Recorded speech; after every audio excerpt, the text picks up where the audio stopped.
Wouldn't it be nice if students automatically followed our classroom rules?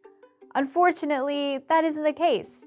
Your rules will be broken, and you're going to need to decide what to do when that occurs. It's time to discuss negative consequences.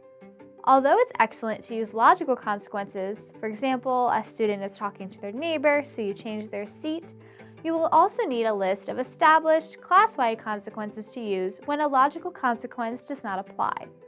Often, your school will have some options for negative consequences, such as a timeout area or a lunch detention. It's a good idea to check with them when planning out your consequences. Let's go over an example of a negative consequences list. 1. A verbal warning, a very simple recognition of the behavior and redirection back to the lesson. 2. A written warning. This is something you would hand directly to the student. It would note the rule being violated along with a reminder of the next consequence should the behavior continue. 3.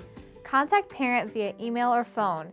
This is when you begin to partner with the parent. Let them know what's happening and see if you can work together for a solution. Make it clear that you care about their student and want to help them learn. 4. Parent, student, and teacher conference with a school counselor or administrator present. Continue to work with the parent and other important personnel on a larger solution to the behaviors. Consider using a behavioral contract. 5. Office referral. A very last resort, but reasonable should the other consequences prove ineffective. Once you have created your consequences, you'll want to explain them in detail to your students. Having a set of consequences in place helps take the emotion out of a potentially tense situation. You're following an established system, so you aren't reacting with haste. And the student knew the consequences prior to their actions, so there should be no surprise. Keep in mind, in order for consequences to be effective, you'll need to use them.